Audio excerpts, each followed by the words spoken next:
आखिरकार hidden inventory arc खत्म हुआ और जितने मिस्ट्रीज हम लोग को सीजन 1 और जेजे के मूवी 0 से था वो सब क्लियर हो गया है। लाइक गोजो इतना पावरफुल कैसे हुआ, गेटो गोजो को इतने अच्छे तरीके से कैसे जानता है, एंड मूवी में गोजो वो सीन में गेटो से क्या पूछा था, एंड मोस्ट इंपॉर्टेंट क्वेश्चन, गेटो कैसे इविल बन गया। तो ये सारी चीज़ें हिडन इन्वेंट्री आर्क क्लियर कर दिए और हम लोग को मेगुमी के पिता के बारे में भी पता चला जो तोजी फुशिगुरो थे, जिसके लिए हम लोग सब हिडन इन्वेंट्री आर्क देख रहे थे। और साथ ही में जुजुत्सु सोर्सरर वर्ल्ड और तेंगेन समा के बारे में भी पता चला कि तेंगेन समा के साथ ये वर्ल्ड का क्या कनेक्शन है। तो मैं कह सकता हूँ कि ये आर्क ने हमारे सारे लूप होल्स को क्लियर कर दिया है। एंड बहुत जन हिडन इन्वेंट्री आर्क को लेकर शिकायत कर रहे थे और बहुत जन को अच्छा भी नहीं लग रहा था। तो मैं बोल रहा हूँ हिडन इन्वेंट्री आर्क बहुत इंपॉर्टेंट है। अगर आप लोग ये आर्क नहीं देखोगे तो शिबुया आर्क आप लोग को कुछ समझ में नहीं आएगा।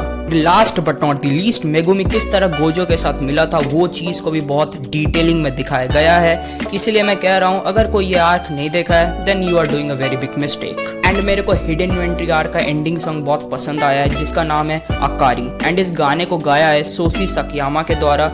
और ये एंडिंग सॉन्ग गेटो के पॉइंट ऑफ व्यू से है जो आप लोग को एक्चुअली बहुत पसंद आएगा। And the animation was also very much detailing and cool, जो आप लोग को शिकायत का मौका नहीं मिलेगा। तो जाओ और देखो। हिडन इन्वेंट्री आर्क में एक और बहुत इंपॉर्टेंट चीज दिखाया गया है जो है गोजो के पावर्स, जो सीजन 1 और मूवी में उतने डिटेलिंग में नहीं बताया गया था। एंड ये आर्क आने के बाद बहुत जन गोजो के पावर सिस्टम को समझना चाहते हैं। बहुत जन है जो लोग गोजो के पावर्स को बिना समझ के जेजे के एनिमे को एंजॉय करने का नाटक करते हैं। But the thing is Gojo is the strongest sorcerer. तो अगर आप लोग इस कैरेक्टर के पावर्स को नहीं समझोगे then you will not understand the JJ के वर्ल्ड। तो इस वीडियो का एम है गोजो के सारे पावर्स को एक्सप्लेन करना। और ऐसा नहीं है कि मेरे को भी एक बार में समझ में आ गया था, मेरे को भी एटलीस्ट बहुत रिसर्च करना पड़ा है। तो जितना हो सके मैं इजी तरीके से समझाऊंगा। अगर कुछ आप लोग को समझ में नहीं आएगा देन कमेंट सेक्शन में पूछ लेना। So let's get started.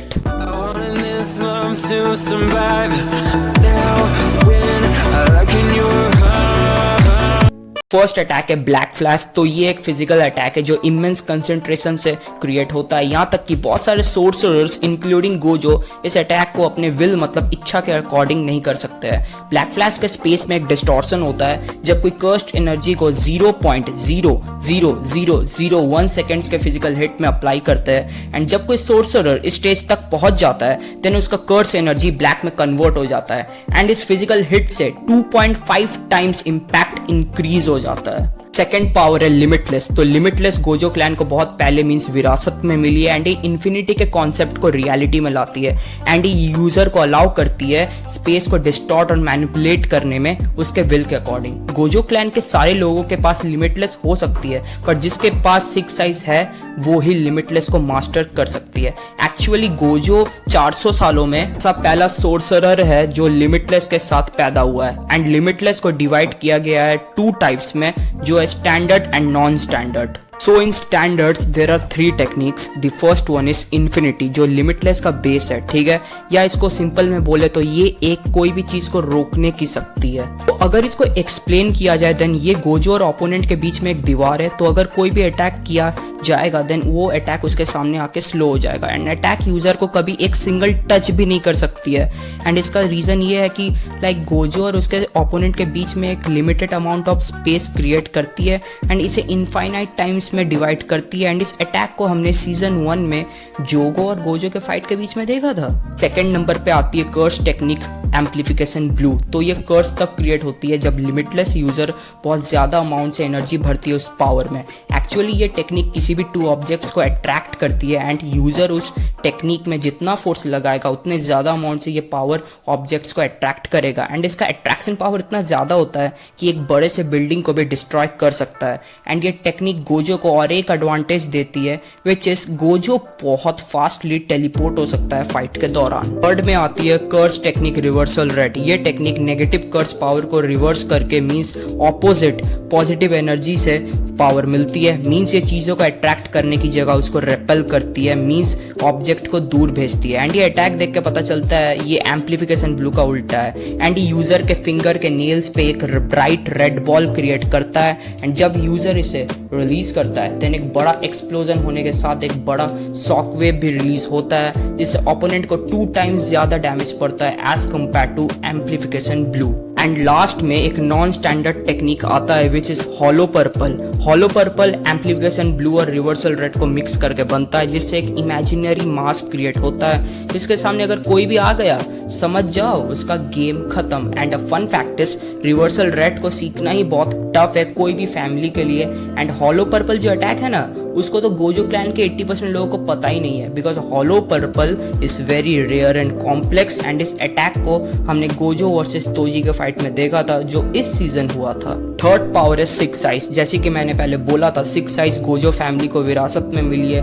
Gojo पहला मेंबर है पूरे 400 साल में जिसे सिक्स साइज मिली है, और ये एक टाइम पे एक ही मेंबर पोजेस कर सकती है जो कि करंट में गोजो है। ये गोजो को अलाउ करती है अपने लिमिटलेस को फुल पोटेंशियल में यूज करने के लिए। साइज यूजर को प्रोवाइड करती है vast perception and immense brain processing power, जो यूजर को अलाउ करती है अपने लिमिटलेस को एक एटॉमिक लेवल पे मैनिपुलेट करने में। सिक्स साइज यूजर अपने कर्स टेक्निक को इतने एफिशिएंटली यूज करती है कि वो कभी भी कर्स एनर्जी से रन आउट नहीं होता। एंड गोजो के आंख में ब्लाइंड फोल्ड लगने के बाद भी जो सबसे कम कर्स पावर होल्ड करता है ना उसको भी देख सकता है, एंड वो भी एकदम क्लियरली। फोर्थ अटैक है reverse curse technique. Reverse curse technique एक स्पेशल टाइप का टेक्निक है जो कर्स टेक्निक को लेके पॉजिटिव एनर्जी में बदलती है। ये एक बहुत डिफिकल्ट टेक्निक है जो सारे सोर्सर्स नहीं कर पाते, इवन गोजो भी नहीं कर पाता था।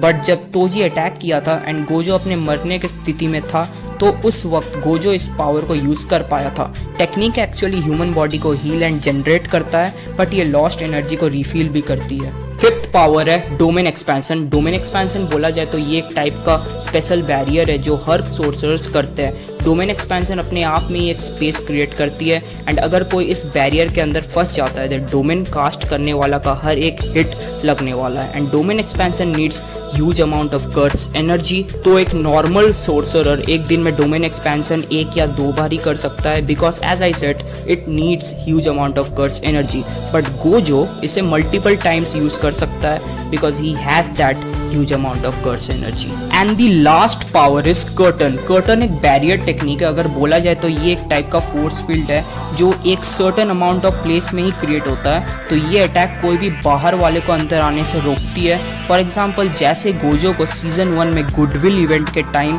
एक बैरियर के हेल्प से अंदर आने में रोका गया था। सो बैरियर का पावर डिपेंड करता है सोर्सरर के ऊपर, मीन्स जो सोर्सरर जितना स्ट्रांग होगा उसका बैरियर उतना ही पावरफुल होगा। करंट में सबसे स्ट्रॉन्गेस्ट बैरियर तेंगिन समा और केंजाकू का है। हाँ गाइस ये था वीडियो, और अगर अच्छा लगा है तो लाइक कर देना एंड चैनल को सब्सक्राइब कर देना। और हाँ शिबुया आर्क 31 अगस्त से एयर होने वाला है। सो बीच में जो टाइम मिला है तुम लोग सीजन 1 और मूवी को एज अ रिकैपिचुलेशन के तौर पे देख सकते हो। सो आज के लिए इतना ही, मिलते हैं नेक्स्ट वीडियो में। तब तक के लिए सब बात है, सायोनारा, टाटा, गुड बाय।